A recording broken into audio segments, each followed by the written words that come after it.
Hello and welcome to one and all. In today's class, we will check out the next 5 marks question, that is the functions of money. So SAQ 34, explain the primary and secondary functions of money. Okay. So briefly let me explain to you what are all the various functions of money. How the functions of money have been classified. Then we will come back to the answer as usual. Okay. So the functions of money, they are classified into three types. The first one is the primary functions, the second one is the secondary functions, and the third one is the contingent functions. Okay. So the primary functions and secondary functions, they are called as the traditional functions of money. So now, actually what was happening initially, the barter system was prevailing, isn't it? Before the money was invented, the barter system was prevailing, and we all know that there were so many difficulties people were facing because of the barter system. So when the money was introduced, the first function that money facilitated was it was acting as a medium of exchange. Okay. And then over a period of time, everybody started accepting a particular commodity, or there was an evolution of money. There were so many stages. Initially one particular commodity was accepted as money, and then it became gold, then it became silver, gold coins, then it became silver coin, because the gold coins and all became very rare. Gold coins, silver coins, the copper coins, the nickel, and then the currency notes, and then now you have the credit card, and then the on-time payments. So there is an evolution of money over a period of time. So initially when money was accepted, the first function it was facilitating was it was acting as a medium of exchange. Okay. And then continuously the money was facilitating, it was working as a medium of exchange. People found it easy to transact or conduct transactions with the help of money without any difficulty, which they were facing under barter system. So the very first function that was performed by money was acting as a medium of exchange. Then people understood that without any problem we can buy and sell with the help of money. Then slowly it was recognized, it was understood that money can be used as a measure of value. That means what, each and every commodity can be measured in terms of money. So like that, one by one, as the functions of money have been continuously increasing over a period of time. So initially it started as a medium of exchange, then money started acting as a measure of value. So those functions of money are called as the primary functions, that is the basic functions of money. And over a period of time, money started acting as a store of value, and then later on it became the standard of deferred payments, and then later it was understood that money can be transferred from one person to another person. So because of this primary functions of money, the secondary functions of money came into being. So these primary functions and secondary functions, they are the traditional functions of money. Okay. And over a period of time, since money was doing this primary and secondary functions without any difficulty continuously, so all the economic transactions were being done without any problem because of these primary and secondary functions of money. And over a period of time, more and more role were assigned to money. Money gained so much of importance, it started performing so many other functions, that is called as the contingent functions of money. Okay. So these primary and secondary functions, they are called as the static functions. So the static functions means the sense that it is traditionally the money was doing certain kind of functions which is not affecting the there is no influence on the general economic activity. Okay.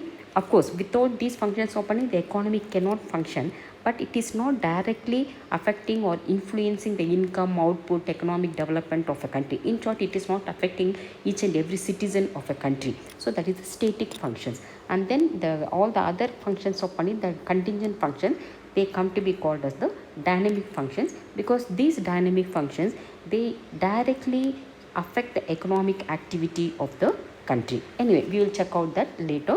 So initially the question is, what are all the primary and secondary functions of money? So this is how the functions of money has evolved over a period of time. Initially money started as a medium of exchange, and over a period of time, one by one, the importance of money has increased, and money started performing so many other functions, starting with the medium of exchange, then became the measure of value, then it started acting as a store of value, standard of deferred payments, etc., etc. Okay, so this is how the functions of money has evolved over a period of time. Okay, now the question is, explain the primary and secondary functions of money. Let us check out that answer. Okay, answer. Money was invented to overcome the difficulties of barter system. Money performs several functions and facilitates smooth economic transactions. Okay, so the first one, primary functions of money. The basic function of money or the primary functions. I repeat again, the very basic functions of money are called as the primary functions. So under that, the first one, they are medium of exchange. So what money facilitates easy exchange of goods and services. So what is the medium of exchange? Money is acting as a medium of exchange.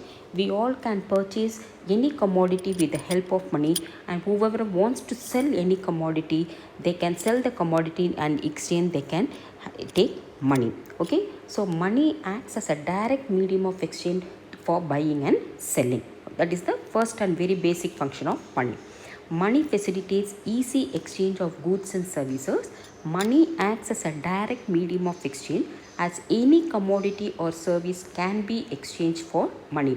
In this way, money removes the problem of double coincidence of wants faced under the barter system, isn't it? So this was one of the main problems faced under the barter system, the double coincidence of wants. See, for example, when I was explaining the difficulties of barter system, I gave you one example. Rahul was having excess paddy, but he wants wheat, and Ram was having excess wheat, but he doesn't want paddy, but he wanted cotton. Isn't it? So because of this, the wants of both Rahul and Ram were not coinciding. Now what will happen with the invention of money, with the introduction of money? Rahul can sell his paddy and take money and get money, and with that money he can purchase wheat.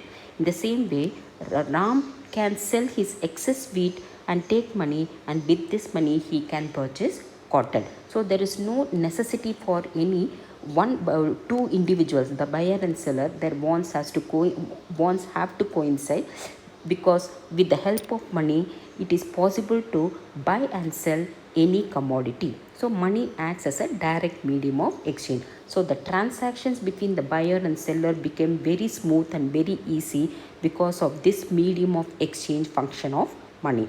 Okay, then the second function of money is measure of value.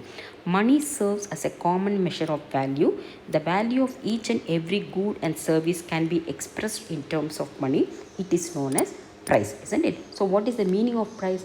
The value of a commodity expressed in terms of money. That is what is called as price, isn't it? So if you are purchasing a notebook for 150, if you are purchasing a book for 150 rupees, if you are purchasing a mobile phone for 30,000 or 40,000, okay, if you are purchasing a pen for 10 rupees, isn't it? So the value of that particular commodity, you are not paying 300 rupees for a pen, you are paying only 10 rupees for that particular pen. Because why? You know that value of that pen is only 10 rupees. So that value is expressed in monetary terms. That is what is called as price. So now every commodity can be measured in terms of money. See, under barter system we have seen, isn't it? What was the problem? Paddy has to be converted into wheat, wheat has to be converted into cotton, cotton has to be converted into sugar, sugar has to be converted into vegetables baskets, isn't it? We have seen that. So now it is not necessary. Each and every commodity can be measured in terms of money. So money facilitated as a common measure of value enabled the people to determine the value of each and every commodity and service in terms of money. So now we can easily go to a shop and pay the money according to the value of that particular commodity and service, and then purchase that particular commodity. So that is what commonly known as price. Okay, then these two are the primary functions of money. Okay, so since these two functions of money have been performed very well over a period of time, money started gaining more and more importance as the economy all over the world progressed. Okay, so then came the secondary functions of money. So these functions include, third one, store of value. the value of goods and services can be stored in the form of money. This was not possible under barter system, especially for perishable commodities. Even the value of durable commodities diminish over a period of time, but with the help of money, their values can be stored without any decline by exchanging them for money. Okay, so the value of goods and services can be stored in the form of money. This was not possible under barter system, especially for perishable commodities, isn't it? See, under barter system, most of the commodities exchanged were perishable, so it was not possible to store the perishable commodities. So again, going back to the same example, since Rahul was having excess paddy, since he cannot store paddy for a long period of time, he has to immediately trade it for some other commodity. So Ram was having cotton, Rahul doesn't want cotton, but still, since he cannot store paddy for a long period of time, what he has to do, he had to exchange his paddy for cotton, even though he doesn't need cotton. But now it is not necessary like that. What if Rahul wanted cotton at a later date? What he can do, he can keep in the form of money, and later he can exchange this money for cotton, isn't it? So he doesn't need to sell his paddy right away and then get cotton. Now what he can do, he can sell his paddy, and in turn he can get money. That money can be stored, and at a later date, whenever he wanted cotton, he can purchase cotton. So what is happening here? Indirectly, the value of cotton is preserved in terms of money, because only now he is having in the form of money. After selling paddy, he is having money, and that money he is using to purchase cotton at a later date. I'm just giving you a simple example of this paddy and cotton, any commodity for that matter. So any commodity, what we are doing, we are purchasing only when we need that particular commodity. Till then, what we are doing, we are keeping it in the form of money, isn't it? Either we are keeping it in our as our savings, or we are depositing in our bank, isn't it? So we are storing the money, and even when it is stored, the money is not losing the value. So not only the perishable commodities, even the durable commodities also, the value will not be the same over a period of time. Now it is easy to store the value of every commodity in terms of money. So after storing the money, whenever we need the commodity, we are purchasing the commodity. So money acts as a store of value, because the value of money does not decrease even when it is stored. In fact, the value of money is increasing when it is stored, isn't it? We are storing, where we are storing? We are storing in a bank in the form of deposits. So when we are depositing, what we are getting? We are getting the rate of interest. So that means what? The value of money is increasing when we are storing, or when we are depositing the money in the bank. Okay, so that is the another main function of money. Okay, then the fourth one is the standard of deferred payments. Deferred payments means postponement of payment, that is a deferred payments.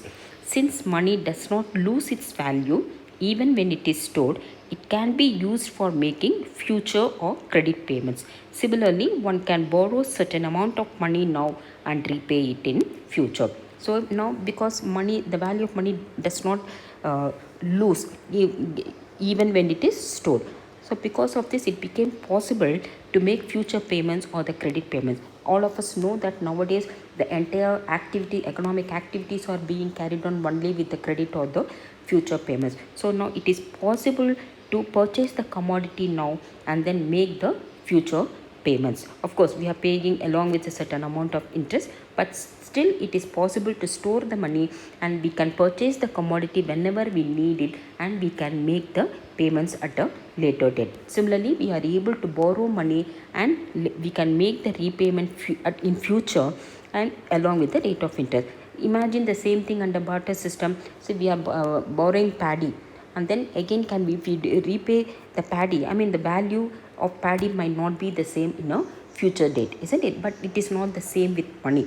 Then we can borrow now, we can make the repayment later along with the rate of interest. So the future payments or the credit payments became possible because of this store of value function of money. That standard of deferred payments, future payments of money became possible. Okay, then the fifth one, transfer of money.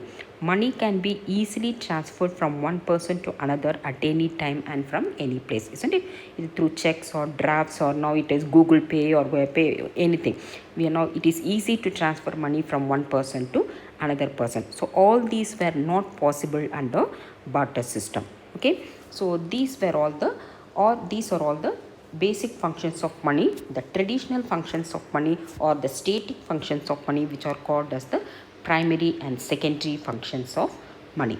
Okay, so hope you have understood. This is also, I mean, you can get for 5 marks, as well as each and every separately you might get for 2 marks also. Okay, so if you have any doubts, please mention them in the comment box. Otherwise, if you find this video useful, please like, share, and also subscribe to my YouTube channel. Okay, so until my next class, take care. Bye bye.